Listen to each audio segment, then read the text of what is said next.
From creating a global railway British Empire to its fall from grace, this is the unheard story of the biggest railway empire that ever was. The story of the Metro-Camell Company is basically the story of the British Railway Empire itself. The company technically started in 1929, but to see the full history, we must go back. The company was made up of a ton of different rolling stock conglomerates that go back to as early as the 19th century. But for simplicity, let's go to the founder of this company. Joseph Wright was a transportation businessman who ran the Metropolitan Company, which ran stagecoaches between London and Birmingham, England. On top of this, he was a very technically minded man who was a stagecoach builder. Just like any smart businessman, he had a lot of foresight and could see that as technology was improving, the stagecoach would fade out, and so he hopped on the new fad at the time, railways. At the time, railways were being built everywhere at a fast pace, kind of like Tesla in the late 2010s. It was becoming a big hype train, no pun intended, and you could make lots of money. And Joseph Wright wanted a piece of that cake. It was the 1840s, the railway mania in Britain, with little government restriction and regulation, which meant that you could have a ton of railways going everywhere, and the only thing stopping you was the other businessmen, so you had to get smart and competitive. And so in the first half of the 1840s, one ambitious Joseph Wright did exactly that.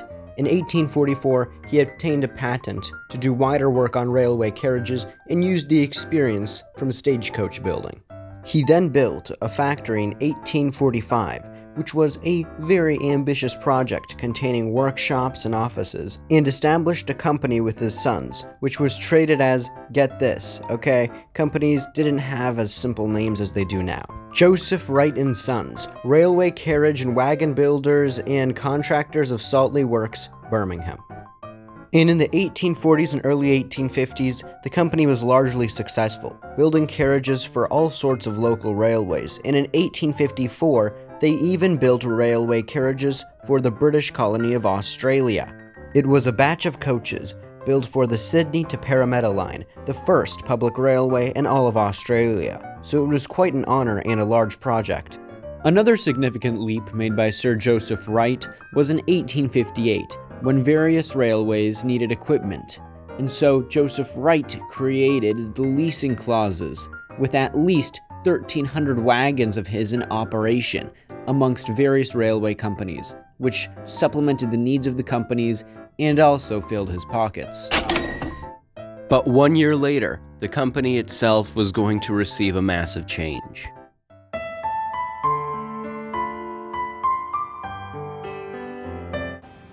One year after the successful lease agreements, Joseph Wright, the brainchild and founder of the Metropolitan Carriage Works, passed away. In his lifetime, dedicated to this company, he completed various contracts for multiple countries around the world, and of course, containing that excellence, perfection, and business insight with all of these projects. The various countries included the following: projects in Egypt, Sweden, Norway, Denmark, the Netherlands, Spain, Italy, South America, India, and Australia, reaching the whole world at this time in the 1800s, which is why I decided to name it the British Railway Empire. Joseph Wright truly created something incredibly special given the time. Such an incredible feat of railway distribution and business would only be achieved by a few other companies in the future. On the day he died, the world truly lost a very special businessman, engineer, technically minded individual, and a man responsible for civilizational and technological developments in various countries around the world through his masterful works. And so what happened after he died? Well, Joseph Wright continued to run the company. Yes, you heard it correctly, Joseph Wright. Joseph Wright's son, Joseph Wright, continued to run the company, and he kept the Metropolitan Company afloat for 3 short years until 1862. In 1862, it was reformed as Metropolitan Carriage and Wagon Company Ltd, and it was sold with a nominal share capital of 100,000 British pounds. Then in 1870, the company was able to purchase back their old factory from the massive at the time London and North Western Railway. Things were peaceful and business was as usual, until the turn of the century.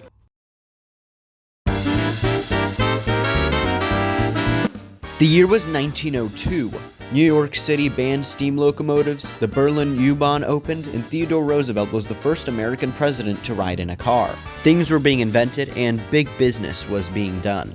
Yes, business, professional things, business, yes, money, yes, business, yes, sign this contract. Thank you, yes, I took your company.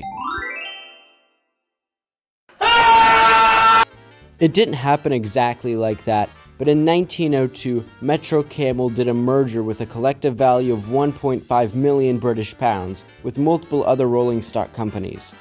The companies were the Ashbury Railway Carriage and Iron Co., the Brown and Marshall Co., the Lancaster Railway Carriage and Wagon Co., and the Oldbury Railway Carriage and Wagon Co. This helped support the company a lot.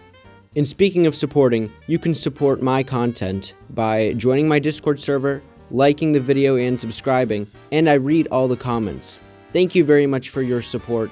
It really helps drive this channel forward as I spend a lot of time making these videos. In the years that followed 1902, there were various stock exchanges and business deals with Vickers Limited, who was a company that would later merge in 1929 and become Metro-Camell. But enough about history, let's talk about some of the things that made them really famous.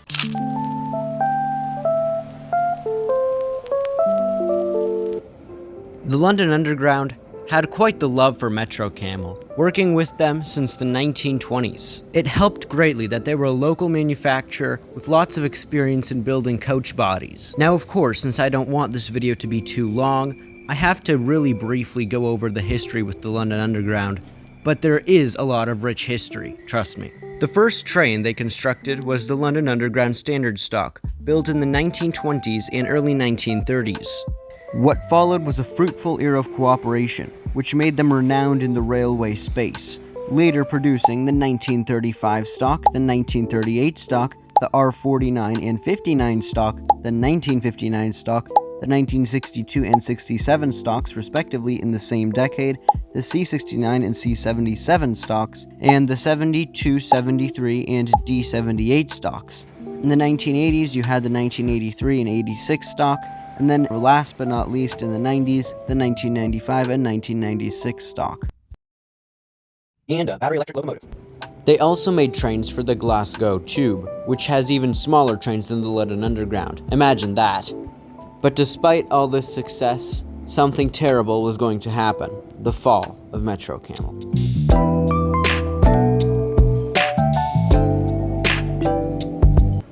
By the 1960s, a lot of local orders and demands had been fulfilled by dear Metro-Camell, and other companies around Europe started making rounds, which led Metro-Camell to reduce its capacity, closing its Saltley Works factory. In the 1970s, they kept afloat by focusing solely on rapid transit vehicles, which worked quite well. They got some customers, making trains for the Piccadilly line in London, trains for the Tyne and Wear Metro, trains for the Glasgow Tube, and trains for the newly formed at the time Hong Kong MTR. These rapid transit customers really helped them get through the crisis. Now you might wonder, what is the crisis? Well, it all happened after they closed the Saltley Works in the 60s, like I mentioned earlier. This forced them to go from manufacturing more so to a final assembly state and specify their customer fields. Although, it got much worse after they were expecting big orders from the Singapore MTR and from the London Docklands Light Railway, but then the orders fell through, resulting in a very large loss of workforce.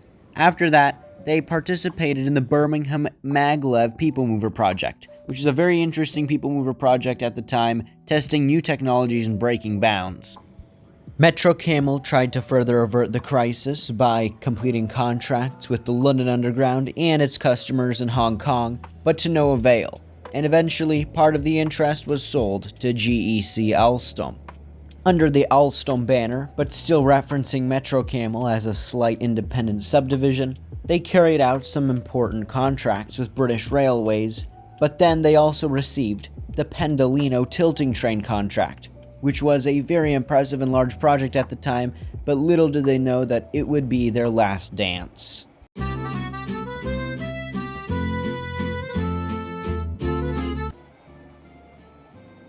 Amidst the whole complex £1 billion+ Pendolino fiasco project, the Alstomians and the French people came along and purchased the company fully, turning it from Metro-Camell to Alstom, removing all remnants of its Metro-Camell history, heritage, and past. To some, it was a victory of modern railway technologies, and to others it was a desecration of something so historic and special to the British people, especially considering it was French.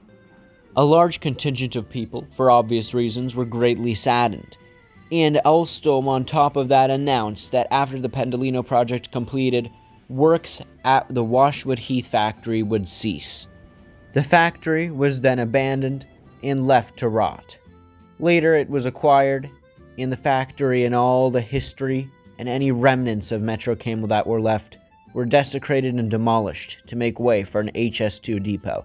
Some say it's a good idea, and some disagree, as it desecrated a very historic place that completely scrubbed any traces left by Metro-Camell. And that's really the whole story, kids. Make sure to like and subscribe and join the Discord server if you liked this video. I read all your comments. I'm the Transit Diaries, and as always, stay tuned for more.